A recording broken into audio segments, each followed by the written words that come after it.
Look at yourself, man. Look at yourself. What am I going to do today to change what I see in this mirror? I'm trying to find more of myself. And the only way I can find more is to silence the world out as much as I can, because it's getting busier every day. It's getting faster. I put my phone away and I go dark. I go dark a lot, and it's because I have to find out. I'm on a journey of life, and we all have a different journey. I like to take this 4-lane highway, the easy highway. We all love that 4-lane highway. We always step over the shovel. That shovel, I made my own path.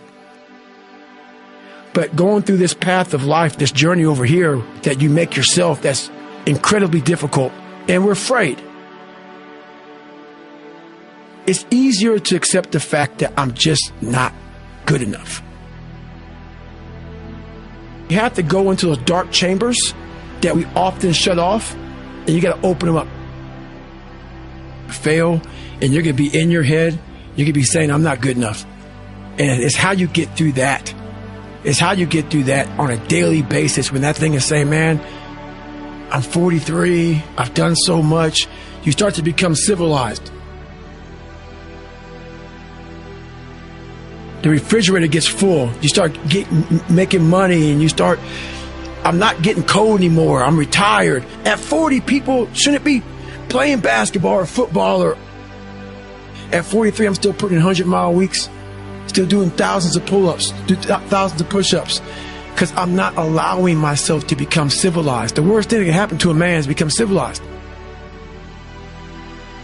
You want to be uncommon amongst uncommon people, period. You start putting yourself in situations that suck, you'll find yourself. I'm big on being with yourself.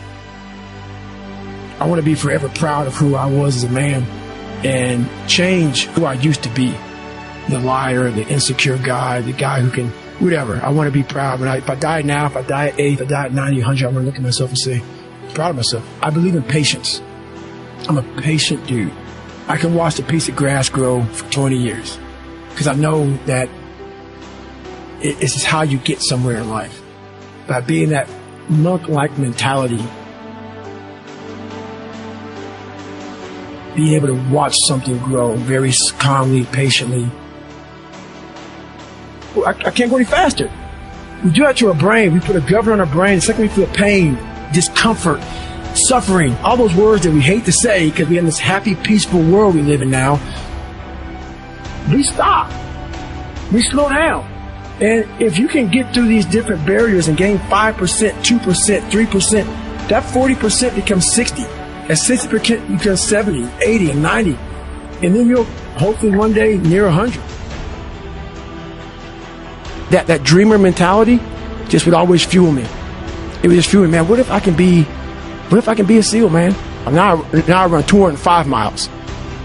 What if I can go? What if I can go? And what if, how would that feel? You have to go into those dark chambers that we often shut off, and you got to open them up.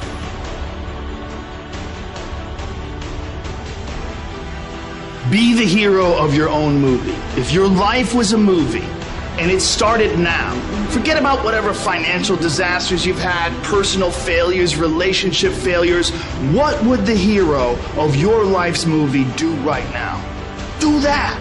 Do those things. We define ourselves far too often by our past failures. We look at our past and we say, well, that's me. That's not you. You are this person right now. You're the person who's learned from those failures. And you can choose to be the hero of your own movie right now. Write down your goals. Write down things you want to improve. Write down things you won't tolerate from yourself. Write down things you've done in the past you never want to see yourself do again. And go forth from here as the hero of your own movie. Build momentum.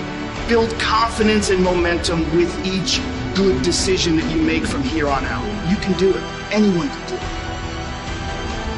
I found peace on the opposite end of finding myself. And no one really finds himself without going through trials, tribulations, suffering, accountability. And accountability is suffering. Being accountable every day for doing it right, for yourself, for the people next to you, It's miserable. It's hard. So, even the smallest details.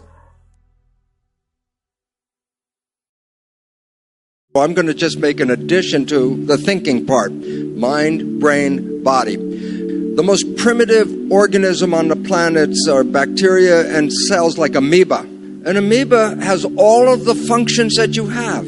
An amoeba has a respiration, digestion, nervous system, reproduction system. An amoeba even has an immune system. So single cells are like miniature people. And in the world of an amoeba, the amoeba has to live in the world. It has to read what's going on. Is this a good place to go? Is there food here? Or is there something scary? So the amoeba doesn't bounce. It moves in the direction to give life. So it has to read the environment and adjust the biology. Cells created us. We were made by the intelligence of cells.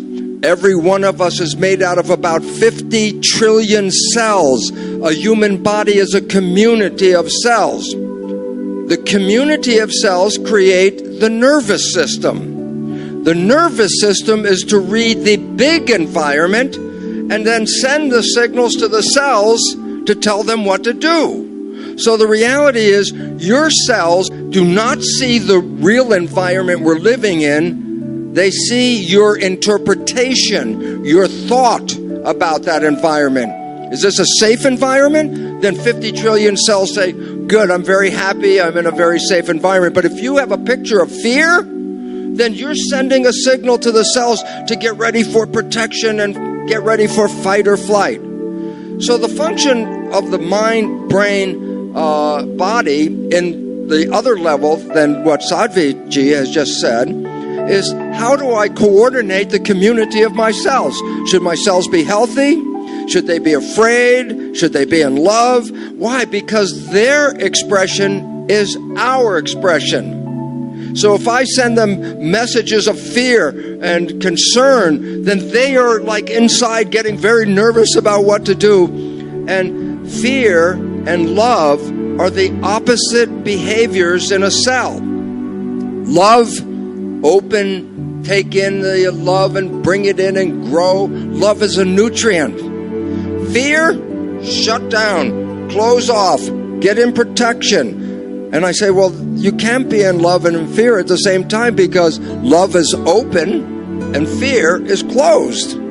So our mind, brain, body relationship, in addition to all the wonderful spiritual aspects that 𝐋𝐚𝐳𝐲 is talking about, has a mechanical role.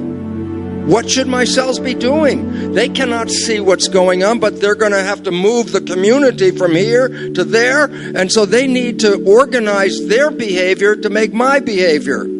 So all of a sudden, your thoughts are not just contained in your head.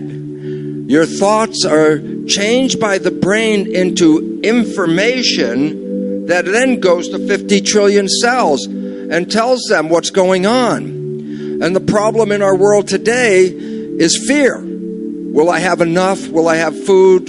Will I have health care? Am I safe in my world? And I say, this closes the cells down, because fear means protect yourself. But you cannot live in a closed world. You have to take in nutrients. You have to take in love. You have to take in these things. And so the biggest problem on the planet today, 90% of health issues are not because there's anything physically wrong.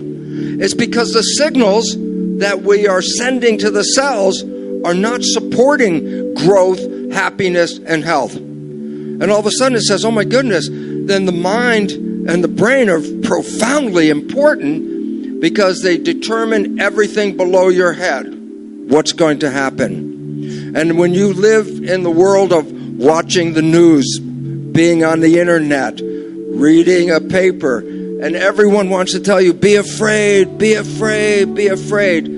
That is what has caused the healthcare crisis on this planet. And when you can let go of those messages, then you can send messages of love, health, and harmony. And I know this in my own life, because as I said, once I started to recognize, why should I be afraid? I am creating. If I'm going to create, then why would I create their story? I want to create my story. That means we have to have control over the mind. Control over the mind? Here you are. Yoga is control over your mind. Don't let your mind run away with other people's stories. You have to create your own. We have to let go of the belief that other people tell us this is a scary world, a threatening world. It is only scary when we believe it is scary. You change your belief, you change your life. Meditation is the biggest gift that I can give anyone. And I would say more than anything, it is whatever reason for success I've had. Because it allows one, back to the 2 U's, I'll clarify. What I mean is that in your mind, we think, what do you want? And the reality is, when you look at the neuroscience and psychology, that there are different parts of your brain that want different things. And so, in the simplest sense, there is the logical part of your brain that you're conscious of. It's called the conscious. And you think you're being logical and you want to make those decisions.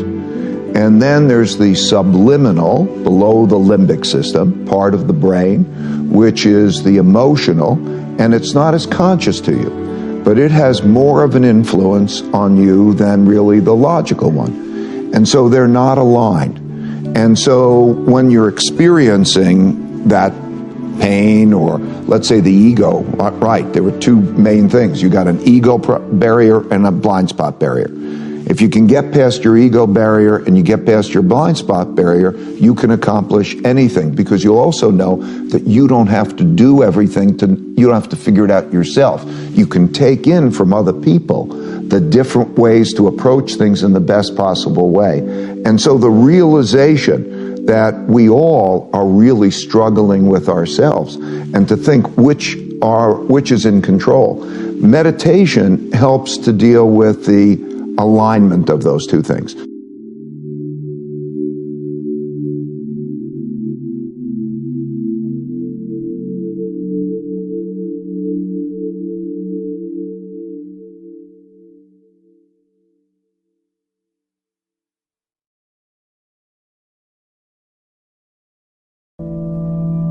You are responsible for your life.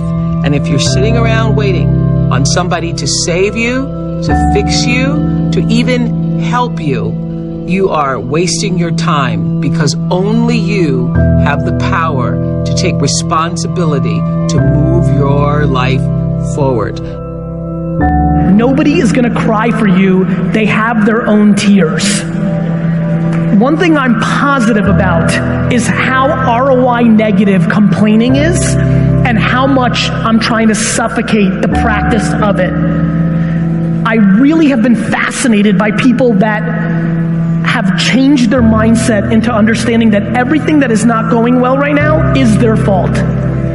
It has been remarkably important to me in understanding that everything that I'm not happy about is on me. It's a remarkably interesting brain twist. The amount of energy spent on things that you can't control versus being accountable to what you can control has been a huge separator for me in the last 4 or 5 years as I've dug deep.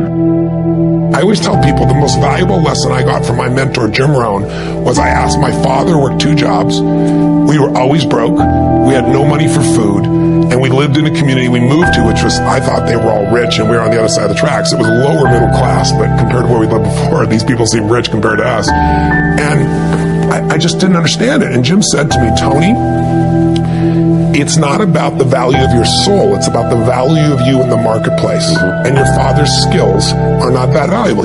Someone said we have 2 primary choices in life. We can either accept conditions as they exist, or we can take the responsibility to change them. See, a lot of people want to exempt themselves from taking responsibility. All they want to do is talk about the problem. Every time you see them, they'll tell you their story over and over and over and over again. No one's going to do anything for you. A couple rules of being a real leader. You need to take responsibility for your own life. Bringing energy to your team, leading in recruiting, leading in leadership, leading in growth. Nobody owes you anything, but you owe other people everything. That's what a leader does. You take responsibility. You know exactly right now what you're not doing. It would be criminal of you to leave here and say, I don't know what to do. You know exactly what you're afraid of.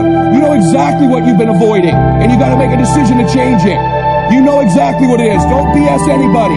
You know what you need to do different. You know the changes you need to make. And if you can do that, you stop kidding yourself, you can win. You can overcome your fear, overcome procrastination, whatever that is.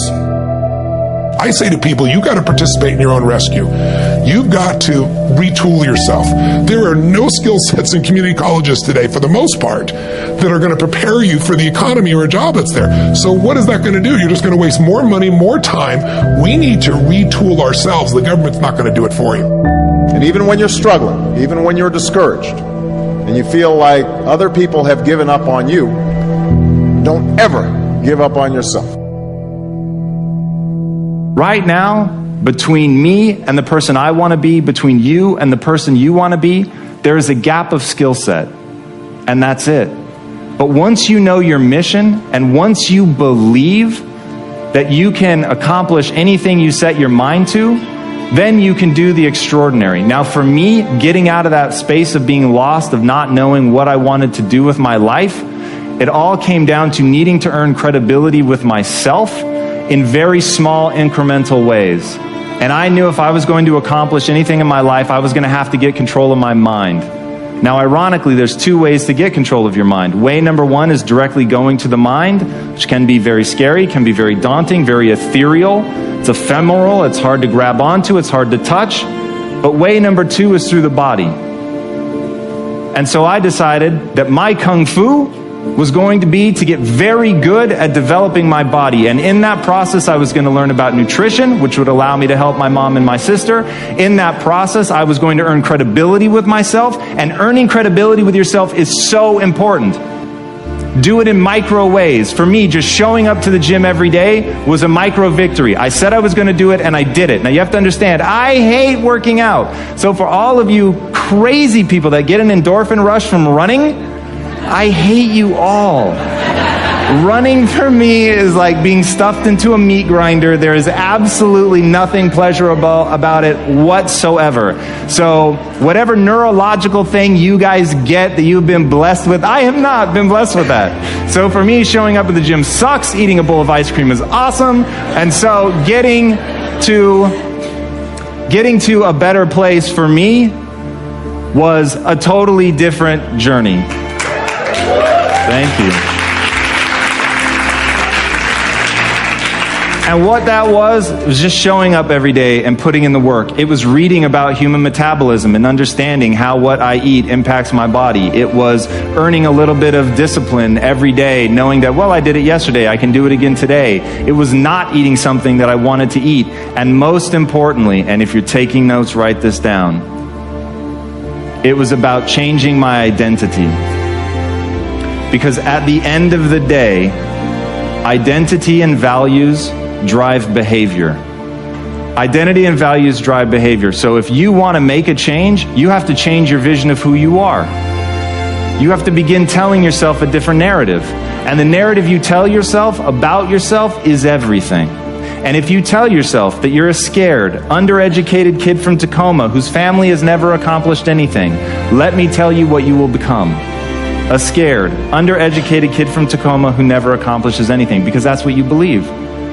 You tell yourself that story enough, and it will become real. But on the flip side, you could tell yourself a story of you're a learner.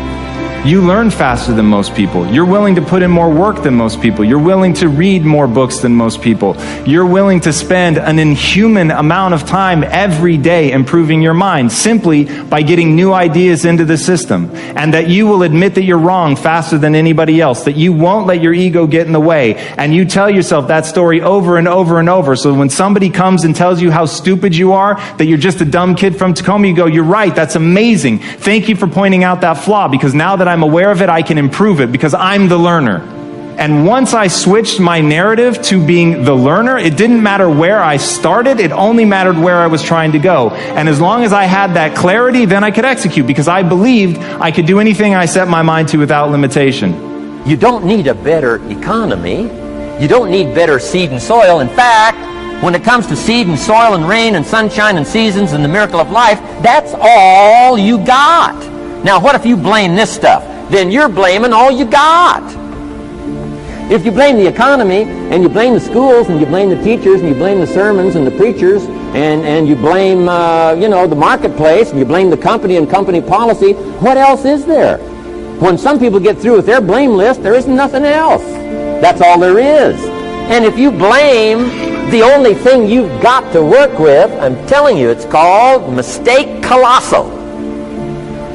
In not understanding that that's all you've got to work with. And if this is all you've got to work with, then you don't change the seed, and you don't change the soil, and you don't change the rain, and you don't change the sunshine, you don't change the seasons. Right? Guy says, I'll take 3 springs, 4 summers, 9 falls, no winters. No! You can't fool with this stuff. You got to take it like it comes. Then what do you change to make your life work well? You got to start with your philosophy. Guess what I had to do at age 25 in order to change my own future? I had to change my mind. I had to change my thinking. I had to change my philosophy. I was messed up on what was causing my problem. And once I got that straightened out, that all the stuff I blamed, the government and taxes and the marketplace and the economy and things cost too much, negative relatives, cynical neighbors, once I got rid of that and started going for where the real problem was, which was me, I'm telling you, my life exploded into change. My bank account changed immediately. My income changed immediately. My whole life took on a whole new look and color immediately. And the early results I got from making these philosophical changes tasted so good, I've never stopped the process from that day until today. And I'm telling you, with a little consideration of the refinement of your sail, by setting a better sail, refining your philosophy, your whole life can start to change from today on. You don't have to wait till tomorrow. You don't have to wait till next month. You don't have to wait till spring. You don't have to wait till 93. You can start this whole process immediately. I recommend it. Now, some people do so little thinking, they don't even have their sail up. I mean, you can imagine where they're going to wind up at the end of this week, at the end of this month, at the end of this year. Now's the chance to change, process all this information. Here's the definition of success and failure. Just make this note. Here's failure. A few errors in judgment, repeated every day.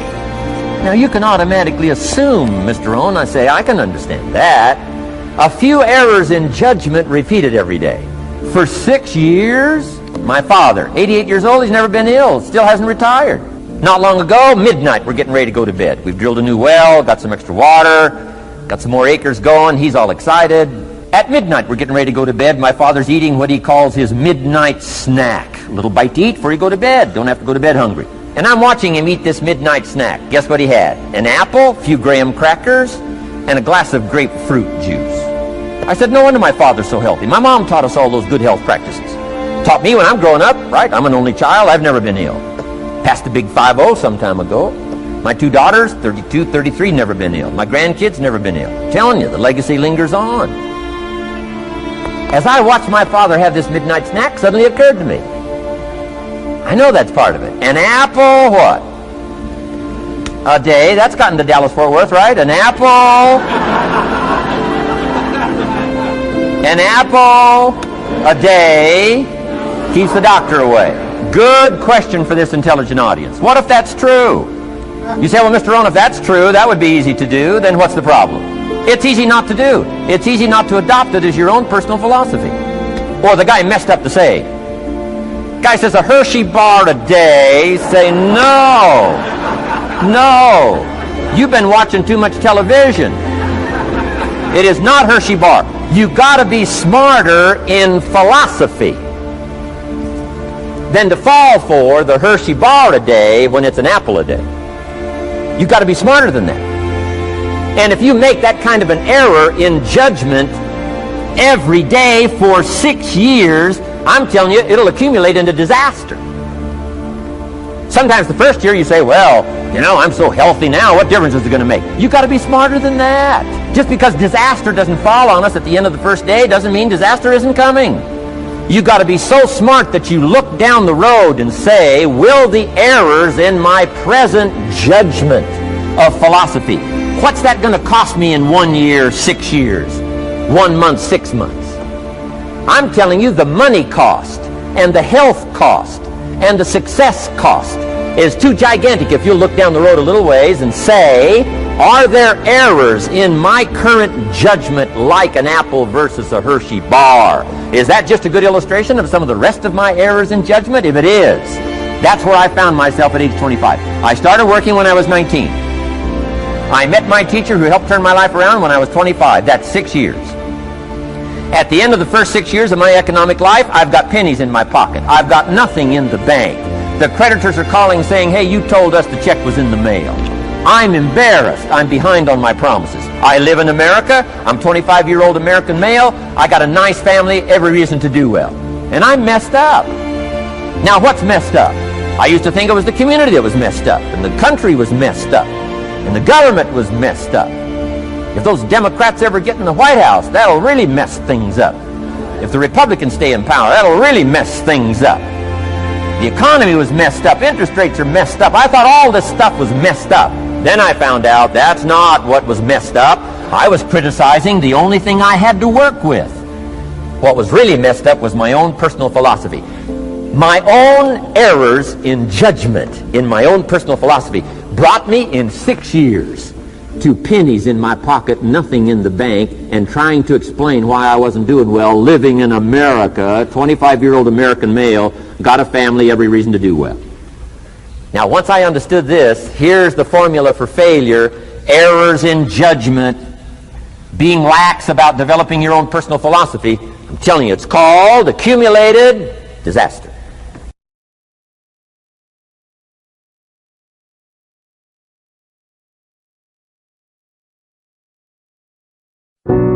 Well, God wants us all to be courageous, because He knows we'll face times in life and situations and circumstances that it takes more than just a desire. It takes courage.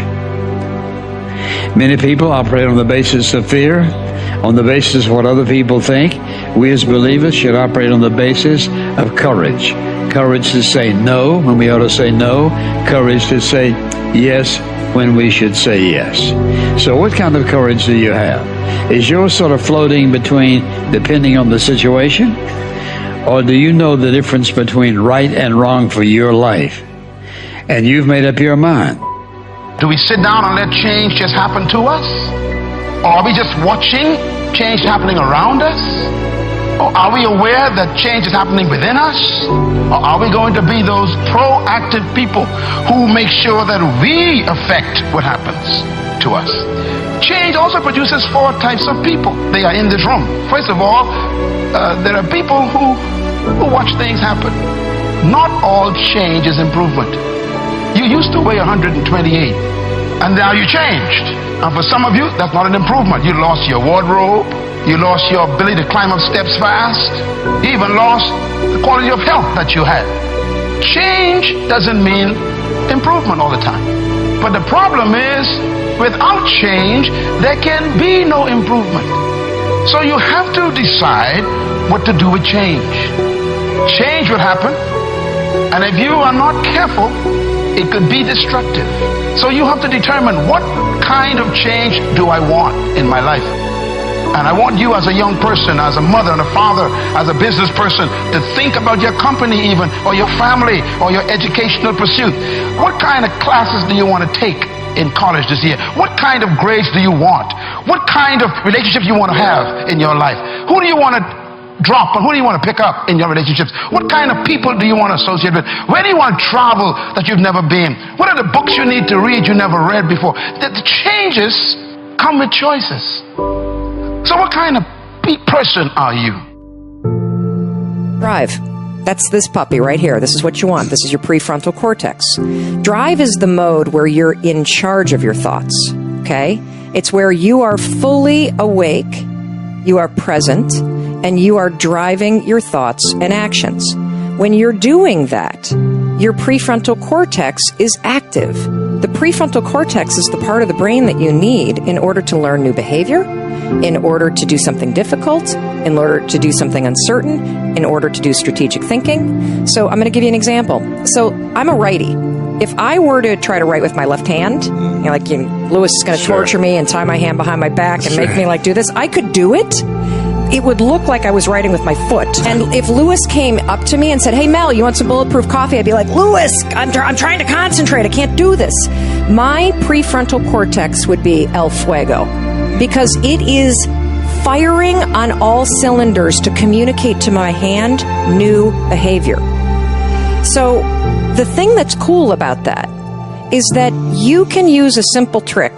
The moment you feel yourself hesitate, the moment you've got one of those moments where you know that you need to, this is that moment that Lewis talks to you about where you got to step outside of your comfort zone and you've got to lean into your passion and you've got to really take some risks and you got to feel the fear and you got to do it anyway. That's the moment where you just woke up and now you got a decision to make. Are you going to drift back into the habits, or are you going to awaken your prefrontal cortex and drive forward and focus and do something new? I am a strong believer that we quit. Because why? How the f is a 297-pound cockroach guy who quit on everything is now considered one of the baddest men on the planet?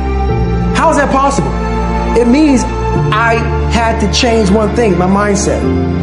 So there's no way in hell that was in me, but that guy was in me. It wasn't like God came down here and said, "Hey, guess what, man? You're a fat ass, but I'm gonna now make you a badass. I'm gonna miracle this to be a badass." No, it was in me. I had to believe and make that belief work. And through hard work, I did that. And if you understand the mind, it does what you tell it. That's its job. And if you tell it better stuff, you have an amazing life. And if you tell it mediocre stuff, you have a mediocre life. I want you to think about this goal that you want. I want you to envision it and see it in your mind's eye. And every day say to yourself that it's possible. See, most people are not accumulating wealth. Most people are living in poverty. Most people are living far below their potential. Not because they don't have the capacity, not because they have not been given authority and dominion over everything on the face of the earth. But most people are living like they're living because of the fact that they don't believe they can have any more than what they now have. In the book called Miseducation of the Negro, Dr. Carter G. Woodson said, if you can determine what a man shall think, you'll never have to concern yourself with what he will do. If you can make a man feel inferior, you never have to compel him to seek an inferior status, for he will seek it himself. And if you can make a man feel justly an outcast, you never have to order him to go to the back door. He'll go without being told. And if there's no door, his very nature will demand one. That's why Scripture reminds us, be ye not conformed to this world, but be ye transformed by the renewing of your mind. So every day you have to sell yourself and get out of your mind those old thoughts, that old belief system. Every day you've got to sell yourself on that it's possible. That you got to put a new mind in you. You got to get out of your mind. You got to begin to restructure your thinking. Every day, you've got to begin to recondition your mind. See, many of us go through life making choices, thinking it's our choices, and it's not. What do you mean by that? I'm reminded of the great anthropologist Margaret Mead. She was in a restaurant in Europe, and a waiter saw her and said, "Oh, how are you? I'm so glad to see you." He said, "There are several other Americans here tonight." And she said, "Is that right?" He said, "Yes." She said, "When you serve them dessert, let me know and I'll tell you exactly how many are here." He said, "That's not possible." She said, "Let me know after you serve dessert." When he served dessert, he came back and he told her. She got up, she walked around, and she looked and she observed, and she said, "You have exactly 65 Americans here." He checked the guest list and he was amazed. He said, "How did you know that?" She said, "Because in Europe, when you eat a slice of pie or cake, you eat it from the back toward the tip. In America, when we eat a slice of pie or cake, we eat it from the tip toward the back." How many of you, when you eat a slice of pie or cake, you eat it from the tip toward the back? Raise your hands, please. Good. Now, what else is in your mind? What else are you doing unconsciously that you don't even know? I'm going to say something and I want you to answer it after it. I want you to end it for me. Winston tastes good like what? How many of you don't even smoke Winston but know it? Raise your hands, please. Now, that commercial been off the air for 30 years. 30 years. See, let me share something with you. The easiest thing I've ever done was to earn $1 million. The most difficult thing I've ever done was to believe it could happen to me. That was the most difficult part, to believe that given my circumstances, if my birth parents came down this aisle right now, I would not know either one if my daddy came up here or my mother came up here. Given the fact that I was born in an abandoned building on a floor, being labeled educable, mentally retarded, not having any college training, I used to feel all my life that people who had college degrees were more intelligent than me. I remember going to see the late Dr. Norman Vincent Peale, the author of the book, The Power of Positive Thinking. And I used to look at him up on stage and I said, I could do that. I would love to talk to people. I'd love to talk to people. And I said, I could do that. But then when I started going back to my car, my mental conditioning activated itself. And it said, Les Brown, you can't do that. You don't have a college education. Les Brown, you can't do that. You don't have the training. You've never worked for a major corporation. You can't do that. What makes you think you can earn $5, $10, $15, $20,000 in an hour? You don't earn that now working for 2 or 3 months. What makes you think that you can speak for AT&T, Procter & Gamble, McDonald's Corporation, General Electric? These are clients I have now. You've never even worked for them. How many of you ever thought about something you wanted to do and you talk yourself out of it? Raise your hand if you know what I'm talking about. That inner conversation is what's going to haunt you after standing here and saying, I can do all things through Christ who strengthens me. After saying that again and again, we are more than conquerors. That inner conversation will cause you, when you leave here, to go back leading a life of mediocrity, leading a life of unproductivity, leading a life of poverty.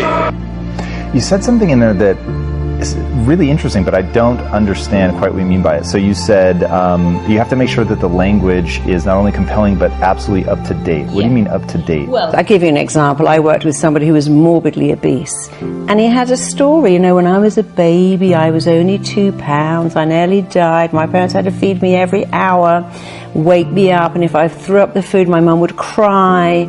And he has this story. I'm like, okay, but that's 50 years ago. Now you're going to die of being 600 pounds. So you have to talk to the mind and say, this is completely outdated. It's behind you. So people have a story, you know, I can't find love because my dad left when I was 1. I can't find love because my mum preferred my brother. I can't be a success because I never went to university. I can't speak in public because I blush. And without understanding, when you describe why you can't, you keep it going. If you keep talking about the symptom, your mind keeps it alive, because whatever you focus on, you get more of. And so a lot of people have language that's completely irrelevant. Like, yes, I know your dad left when you was 1. I know your mother put you up into foster care and didn't love you, but that's then. This is now. And so they have outdated stories, outdated language. I can't do that because the classic one I heard, oh my God, my boyfriend just ripped out my heart, stamped all over it, killed me, and if I find love again, it will kill me. I'm like, darling, he got bored, and you would have got bored too if you'd stuck around. And that was your starter relationship. Go and find a better one with someone amazing. Everything he loved in you, you didn't take it home with him, it's still there. So don't use that irrelevant, I found love and it killed me when it ended. So I found love, the wrong person, but I'm going to find it again with the right person. It's going to be amazing and compelling. He's going to fall in love with my soul. We're going to be together forever. Because you got to turn your mind on, and it loves exciting words, dramatic words. Really loves words that make a picture. So if I said to you, you can be the most phenomenal, powerful, awesome, incredible speaker. When you speak on stage, everyone stops to listen. You could hear a pin drop. They look at you. They hear what you're saying. They like you. The mind goes, oh, I like this. I know where I'm going here. But when you go, I'm not bad at speaking. Sometimes I'm quite good. Occasionally, I really get it right. The mind goes, what are you talking about? That's not dramatic enough for me. Yeah, I'm a huge believer in the power of self-talk, and that the way that you talk to yourself is going to have a profound impact on how you move forward, and like you said, getting excited and using big language. I'm way on board with that.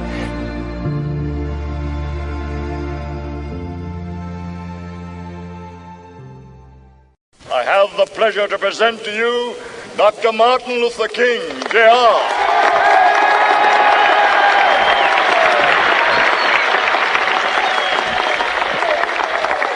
I am happy to join with you today in what will go down in history as the greatest demonstration for freedom in the history of our nation.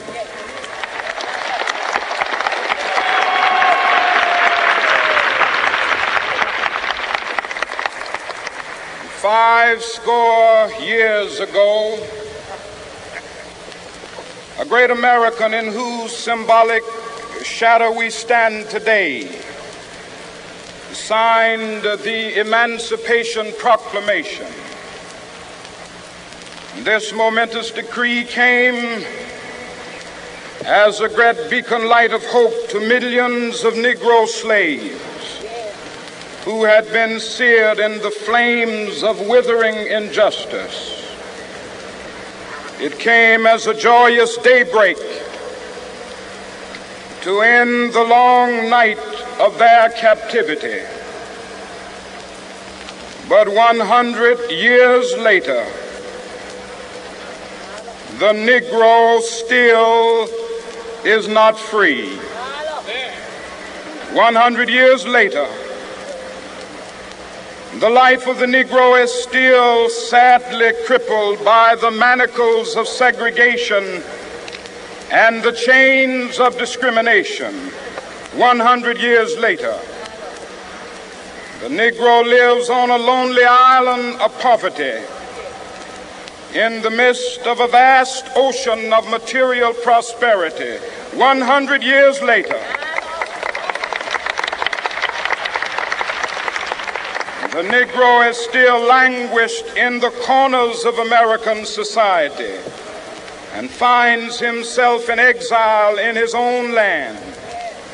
And so we've come here today to dramatize a shameful condition. In a sense, we've come to our nation's capital to cash a check. When the architects of our republic wrote the magnificent words of the Constitution and the Declaration of Independence, they were signing a promissory note to which every American was to fall heir. This note was a promise that all men, yes, black men as well as white men, would be guaranteed the unalienable rights of life, liberty, and the pursuit of happiness.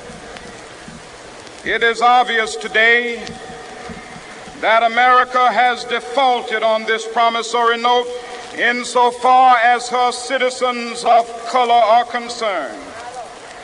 Instead of honoring this sacred obligation, America has given the Negro people a bad check, a check which has come back marked insufficient funds.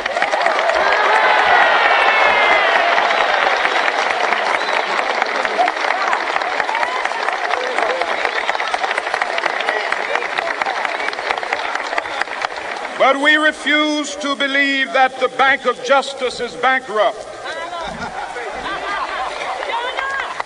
We refuse to believe that there are insufficient funds in the great vaults of opportunity of this nation.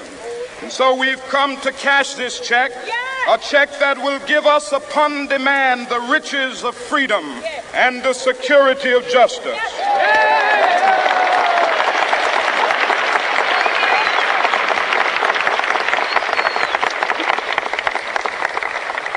We have also come to this hallowed spot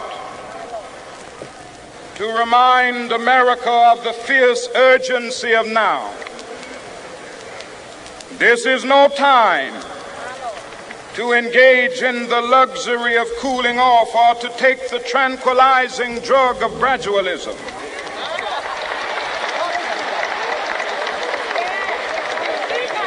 Now is the time to make real the promises of democracy. Now is the time to rise from the dark and desolate valley of segregation to the sunlit path of racial justice. Now is the time to lift our nation from the quicksands of racial injustice to the solid rock of brotherhood. Now is the time to make justice a reality for all of God's children. It would be fatal for the nation to overlook the urgency of the moment. This sweltering summer of the Negro's legitimate discontent will not pass until that is an invigorating autumn of freedom and equality. 1963 is not an end, but a beginning. Those who hope that the Negro needed to blow off steam and will now be content will have a rude awakening if the nation returns to business as usual.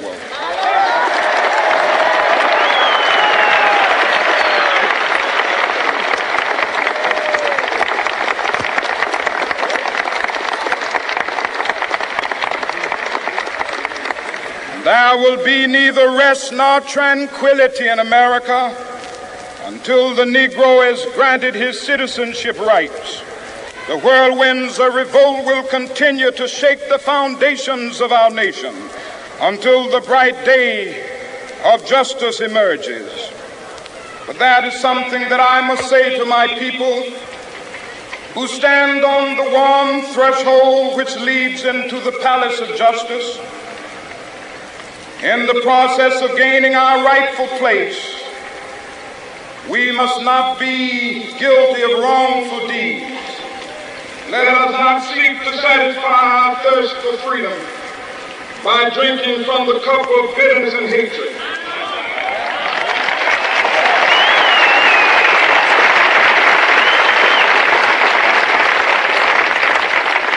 We must fail to conduct our struggle on the high plane of dignity and discipline. We must not allow our creative protest to degenerate into physical violence. Again and again, we must rise to the majestic heights of meeting physical force with soul force. The marvelous new militancy which has engulfed the Negro community must not lead us to a distrust of all white people. For many of our white brothers, as evidenced by their presence here today, have come to realize that their destiny is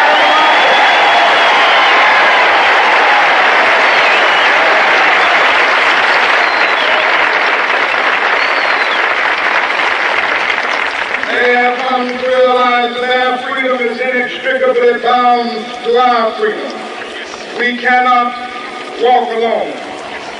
As we walk, we must make the pledge that we shall always march ahead. We cannot turn back. There are those who are asking the devotees of civil rights, when will you be satisfied? We can never be satisfied as long as the Negro is the victim of the unspeakable horrors of police brutality. We can never be satisfied as long as our body is heavy with the fatigue of travel, cannot gain lodging in the motels of the highways and the hotels of the city.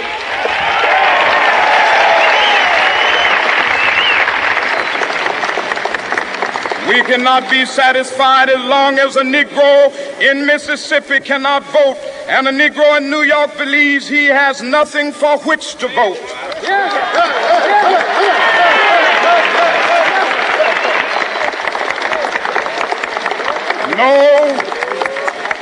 No, we are not satisfied, and we will not be satisfied until justice rolls down like waters and righteousness like a mighty stream.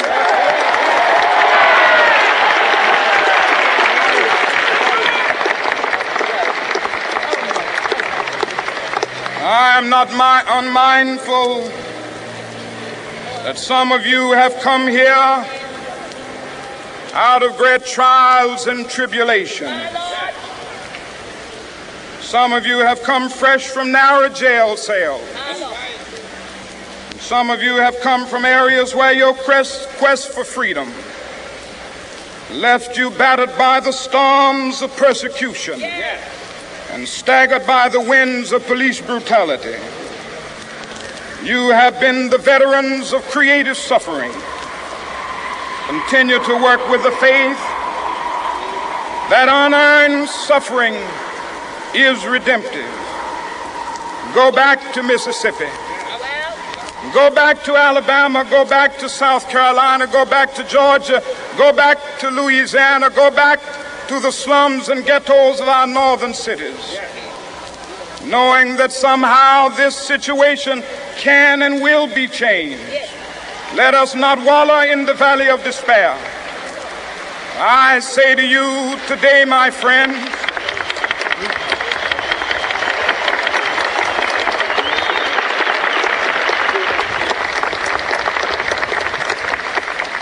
so even though we face the difficulties of today and tomorrow, I still have a dream. It is a dream deeply rooted in the American dream. I have a dream that one day this nation will rise up and live out the true meaning of its creed. We hold these truths to be self-evident, that all men are created equal.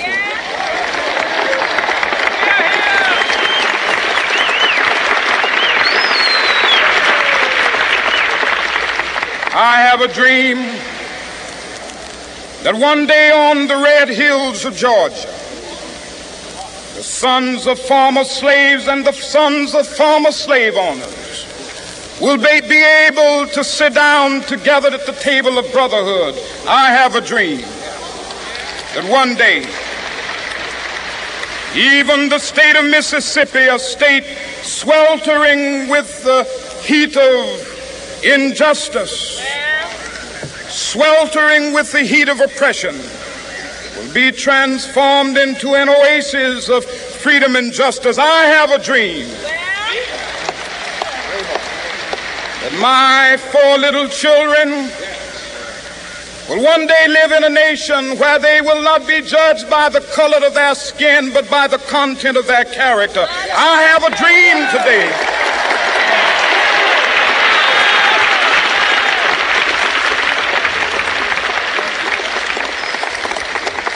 I have a dream that one day down in Alabama, with its vicious racists, with its governor having his lips dripping with the words of interposition and nullification, one day right there in Alabama, little black boys and black girls will be able to join hands with little white boys and white girls as sisters and brothers. I have a dream today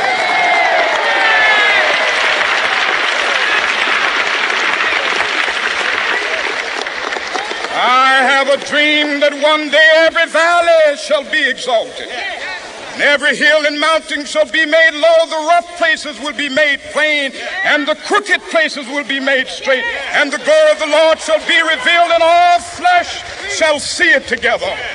This is our hope. This is a faith that I go back to the South with. With this faith, we will be able to hew out of the mountain of despair a stone of hope. With this faith, we will be able to transform the jangling discords of our nation into a beautiful symphony of brotherhood.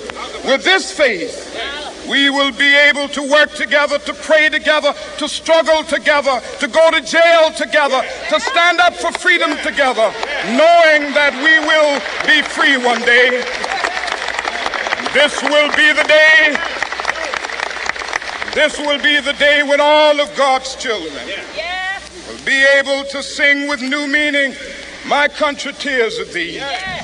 Sweet land of liberty, of thee I sing. Land where my fathers died, land of the pilgrim's pride. From every mountainside, let freedom ring. And if America is to be a great nation, this must become true. And so let freedom ring from the prodigious hilltops of New Hampshire. Let freedom ring from the mighty mountains of New York. Let freedom ring from the heightening Alleghenies of Pennsylvania. Let freedom ring from the snow-capped Rockies of Colorado. Let freedom ring from the curvaceous slopes of California. But not only that, let freedom ring from Stone Mountain of Georgia. Let freedom ring from Lookout Mountain of Tennessee. Let freedom ring from every hill and molehill of Mississippi, from every mountainside. Let freedom ring, and when this happens, when we allow freedom ring, when we let it ring from every village and every hamlet, from every state and every city, we will be able to speed up that day when all of God's children, black men and white men, Jews and Gentiles, Protestants and Catholics, will be able to join hands and sing in the words of the old Negro spiritual, free at last, free at last. Thank God Almighty, we are free at last.